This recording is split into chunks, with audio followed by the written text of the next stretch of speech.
여기 보시면 이 빌립보 교회 성도들을 향해서 사도 바울이 이렇게 말하고 있습니다. 바울 사도는 너희를 생각할 때마다 감사한다 그랬어요.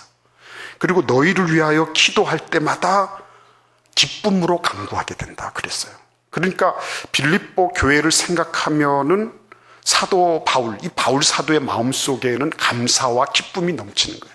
생각하면은 감사하게 되고 기도할 때는 기쁨으로 하나님께 간구하게 되는 그런 존재였습니다. 참 대단한 교회였죠. 그런데 그 이유가 어디 있냐는 것입니다. 이유를 보니까 5절 말씀을 우리 같이 한번 읽어보겠습니다. 너희가 첫날부터 이제까지 복음을 위한 일에 참여하고 있기 때문이라. 여러분, 첫날부터 이제까지 아주 시종일관하게 뭘 하고 있다고요? 복음에 참여하고 있다는 것입니다. 이 말씀은 굉장히 중요한 말씀입니다. 왜냐하면 여러분, 빌립보라고 하는 도시 자체가 지금으로부터 2000년 전이지만은 그러나 별반 사람들의 속성이나 이런 거는 달라지지 않았습니다. 그 사람들도 뭐가 있는 거죠? 자기 개인이 있고 그리고 가정이 있고 자신의 어떤 그 생업이 있는 거죠. 그러니까 여기 5절 말씀을 자세히 뜯어보면 첫날부터 이제까지 복음을 위한 일에 참여하고 있다라는 말씀은 이게 엄청난 변동이 있었다고 하는 것을 의미하는 것입니다. 그냥 쉽게 얘기하면 너희들 자신을 위한 일에 참여하고 있다라고 말하면은 그 맞는 말이에요. 다 그렇잖아요. 자기 자신들을 위해서 일하는 거거든요. 자기 가족의 안위를 위해서, 그렇죠? 자기의 어떤 사업을 위해서 자기 일하기도 바쁜 사람들이었습니다. 근데 이 사람들이 어떻게 하고 있다고요? 지금 복음을 위한 일에 참여하는 존재가 됐다는 것입니다. 단지 복음을 믿는다라고 하는 것이 아니고 복음을 위한 일에 적극적으로 개입해서 그것에 참가하고 있는 존재가 된 것입니다.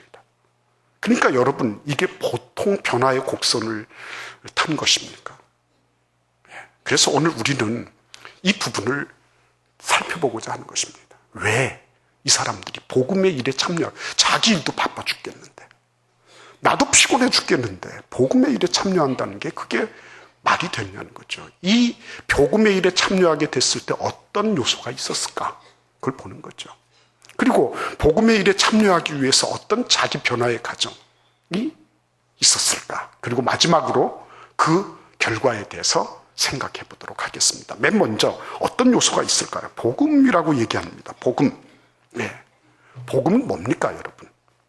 유앙겔리온이라 그러죠. 기쁨의 소식. 반가운 소식. 근데 그 기쁨의 소식이 뭡니까? 도대체 어떤 게 기쁨의 소식입니까? 월급 올랐다. 기쁨의 소식이에요. 근데 가만히 보니까 내 옆에 있는 동료가 나보다 더 올랐다. 안 기쁜 소식이에요. 그죠? 우리 집 아이 성적이 올랐다. 좋아요.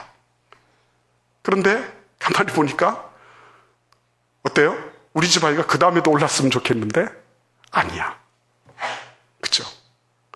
그러니까 그게 기쁨의 요소도 되지만은 그게 나한테 또 슬픔과 한탄의 요소도 되는 거예요. 이게 참 희한한 거예요, 이게. 그런 게 너무 많은 겁니다. 뭐가 기쁨입니까? 복음이 뭐죠? 우리 같이 한번 사도행전 1장 1절을 읽어보겠습니다. 데오빌로여, 내가 먼저 쓴 글에는 무릇 예수께서 행하시며 가르치시기를 시작하심부터. 여기서 중요한 것은 무엇입니까? 예수께서 가르치시고 행하신 거, 이거를 누가복음에 썼다는 것입니다. 사도행전의 기록자인 이 누가가 자기가 앞에 누가복음을 썼을 때는 누가복음의 핵심은 예수 그리스도의 행하시고 가르치심이었다. 예수님의 모든 그 언행, 예수님의 존재 자체를 다 기록했다. 그게 복음이었다는 것입니다. 이제부터는 그 이후의 후편을 내가 당신에게 적어드리겠습니다. 이렇게 얘기하고 있는 거예요. 그러면 복음의 핵심이 뭡니까? 예수 그리스도. 그렇죠? 예수 그리스도. 그 예수 그리스도가 왜 복음입니까? 그분이 뭐 때문에 복음입니까? 왜 반가운 소식입니까? 왜 그렇습니까, 여러분? 여러분 그거 생각해 보셨죠? 예수님을 참 위대하다 그런다. 그래, 안다. 위대하다. 그분이 부활하셨다며? 그래, 부활했어. 그래, 부활하셨대. 근데 문제는 어디에 있어요? 그분의 위대함이나 그분의 부활의 능력이나 이런 것이 나하고 연동되지 않는다는 거잖아요. 그죠? 우리는 그 연결성을 찾는데 굉장히 어려워요. 힘들어요. 예. 부활의 능력이, 그래, 예수님은 하나님의 아들이니까. 근데 나는 뭐 하나님의 아들? 나는 뭐 교회도 빼먹고 내가 뭐 무슨 예수님하고 관련이 있겠나. 이런 생각을 하는 것입니다. 근데 여러분, 장 깔뱅 선생이 있습니다. 그분이 기독교 강요라고 하는 책을 썼죠. 근데 그 책의 그 첫머리에 그런 말을 썼습니다. 인간의 거의 모든 지혜, 참되고 온전한 지혜는 두 부분으로 구성되는데, 하나는 하나님에 대한 지식이고 다른 하나는 사람에 대한 지식이다. 자기에 대한 지식이다. 그랬어요. 이 두 가지 지식, 하나님을 알고 나를 아는 것이죠. 근데 이 두 가지 지식이 사실은 순서가 어떻게 되는 것입니까? 하나님을 알아야지 그 다음에 나를 알 수 있는 거예요. 예수님을 모르는데 나를 알 수가 없습니다. 예수님을 모르는데 성도를 알 수가 없어요. 예수님을 모르는데 교회를 알 수가 없습니다. 예.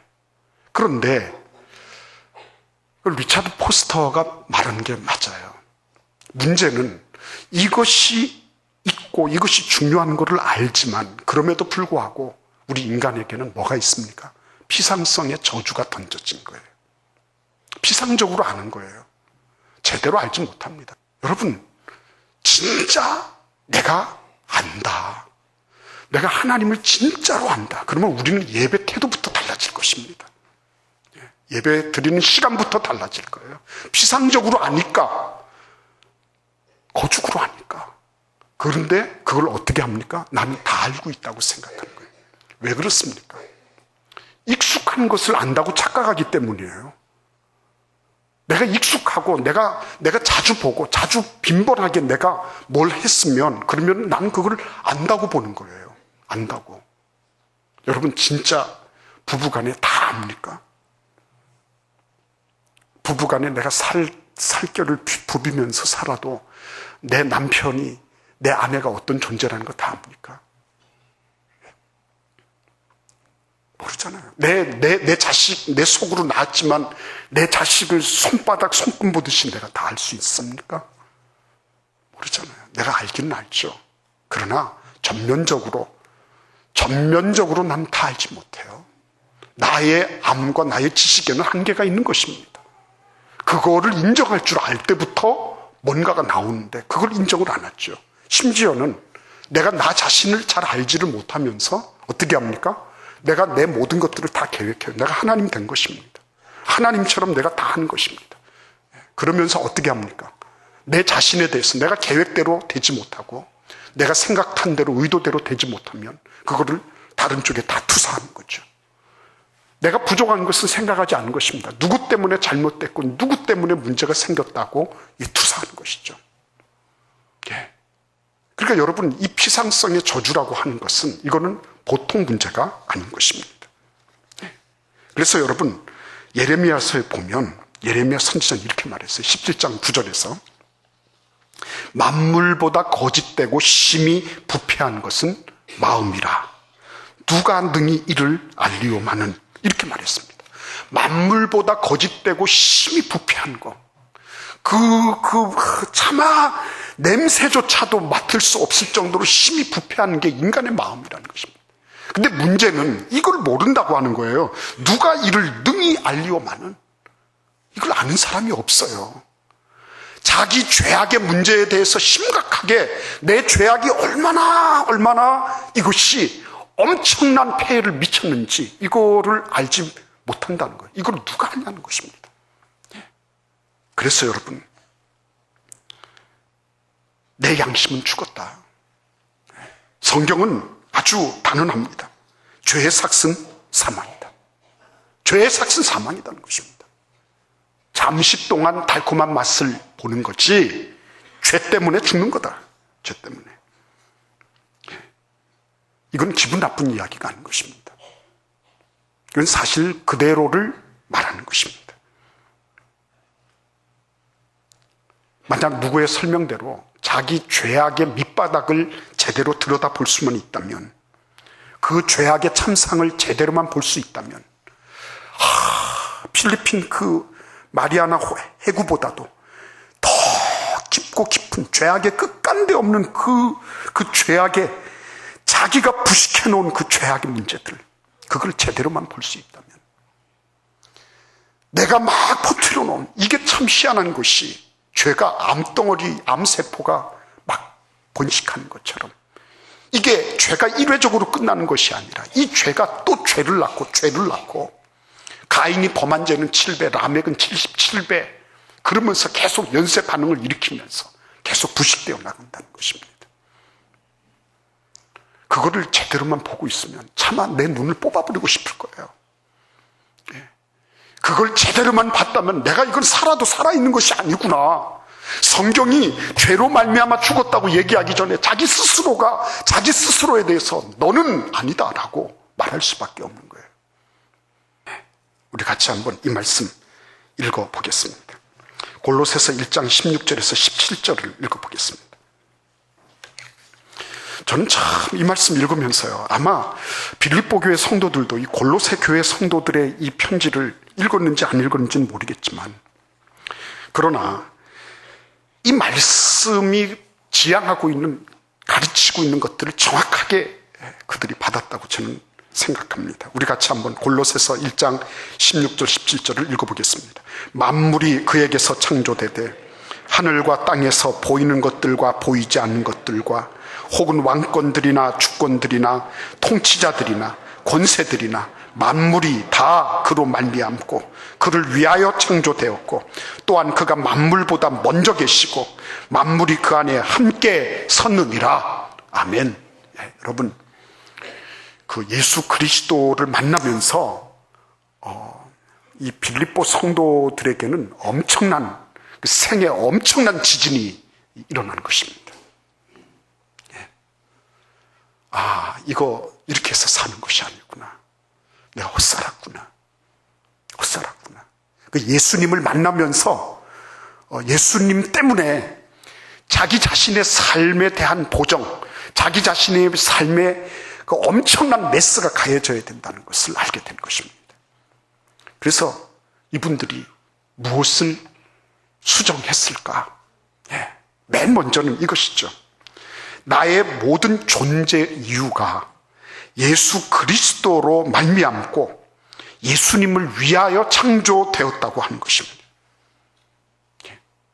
근본적으로 내가 나를 위하기 전에, 내가 나 자신, 내 가족들, 나의 어떤 이기적인 그런 욕망을 추구하기 전에 예수 그리스도 그분을 위해서 내가 존재하게 됐다는 것을 알게 된 거죠. 내 존재의 근본이 예수님 때문에 시작이 됐고, 그리고 예수 그리스도를 위해서 내가 존재하게 된 것이다. 그게 인생의 근본 목적이라고 하는 것을 알게 된 것입니다. 위대한 변화 아니겠어요, 여러분? 여기 보시면 만물이 다 그로 말미암고 그를 위하여 창조되었고 그가 만물보다 먼저 계시고 만물이 그 안에 함께 섰느니라. 그분이 아니시면 쓸 수가 없는 거죠. 근데 나는 그분이 없어도 쓸 수 있다고 생각하고 살아온 거죠. 빌립보 성도들이 그때 받았던 그런 충격들. 예수님 때문에 내가 존재하는 것이구나.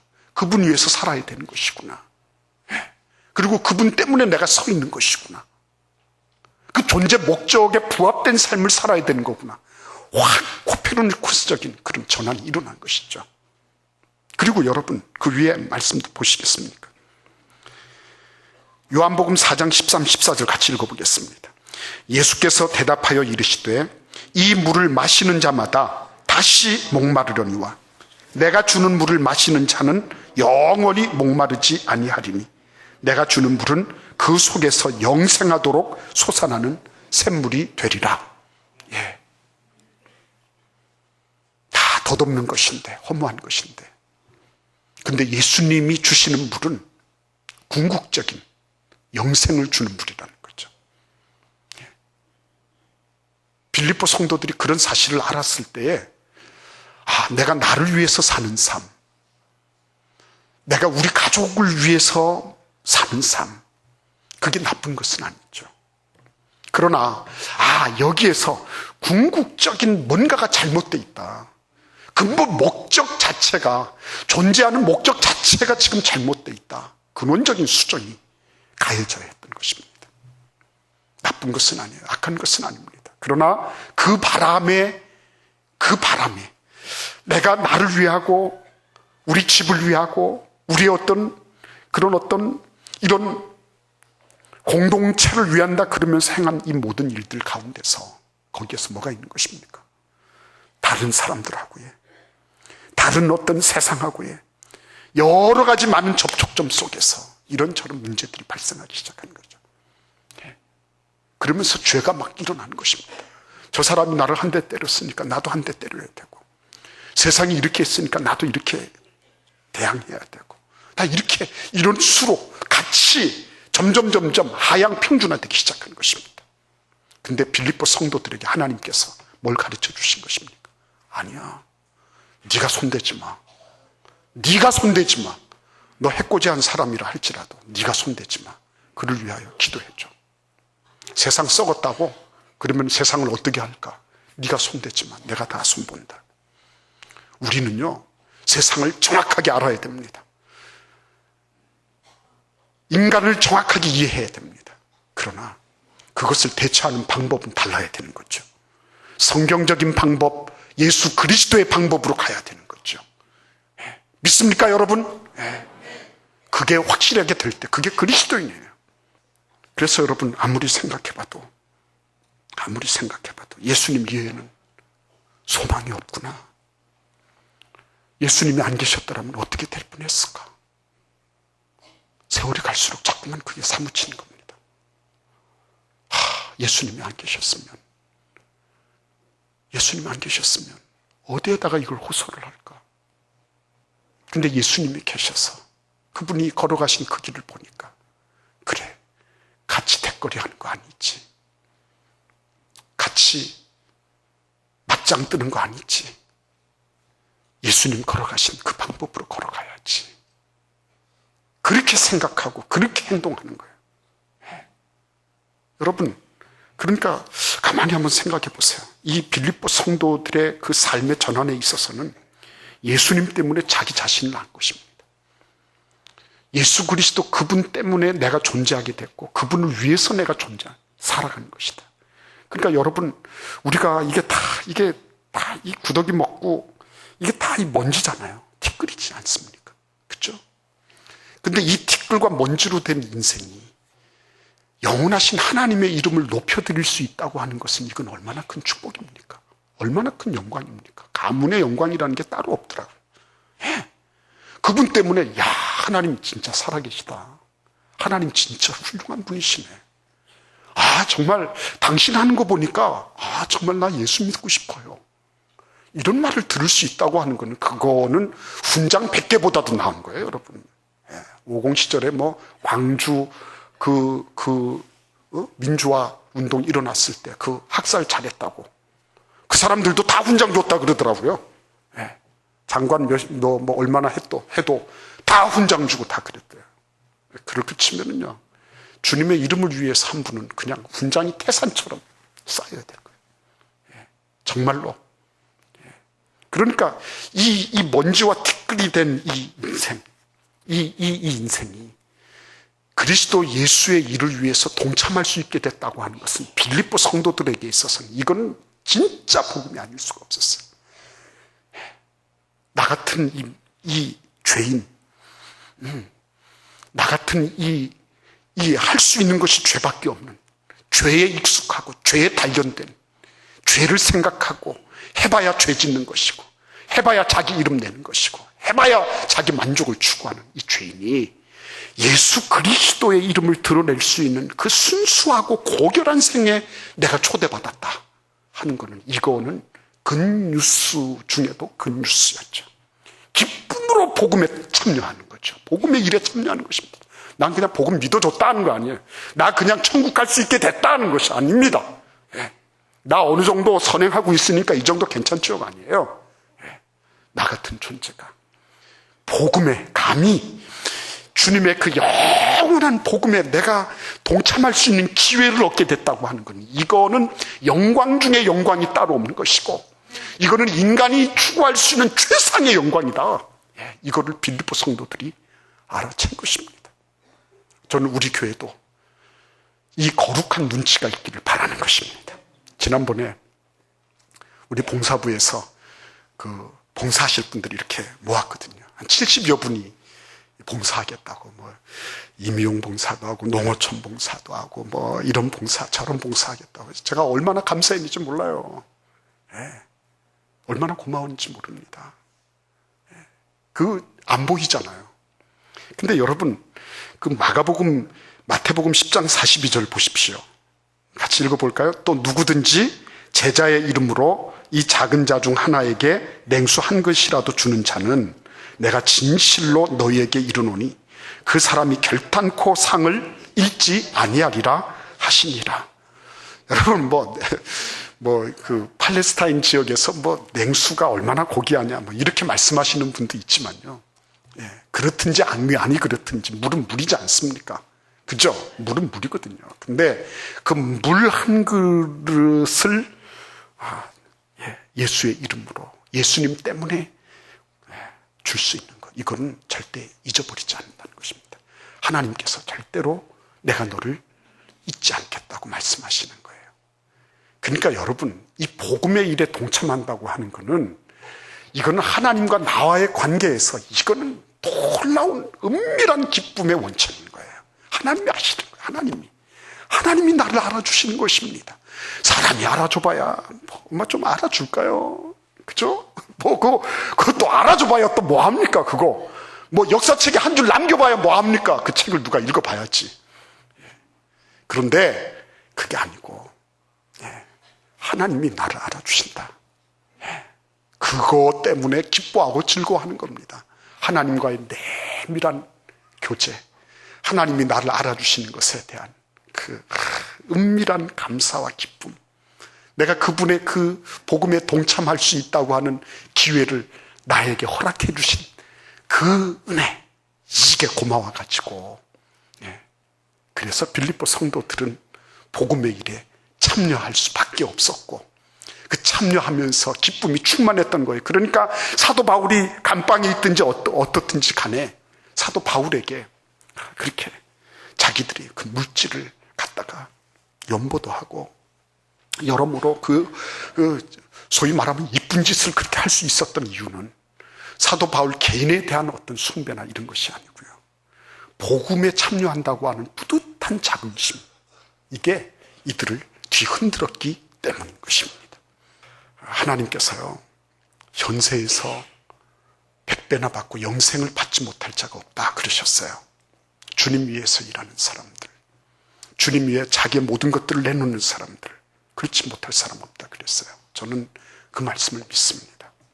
저는 그 말씀대로 되어가는 것을 보고 있는 것입니다. 여러분들은 그 일의 증인이 될 것입니다. 여러분이 그런 증인의 삶을 살아갈 수 있기를 기원합니다.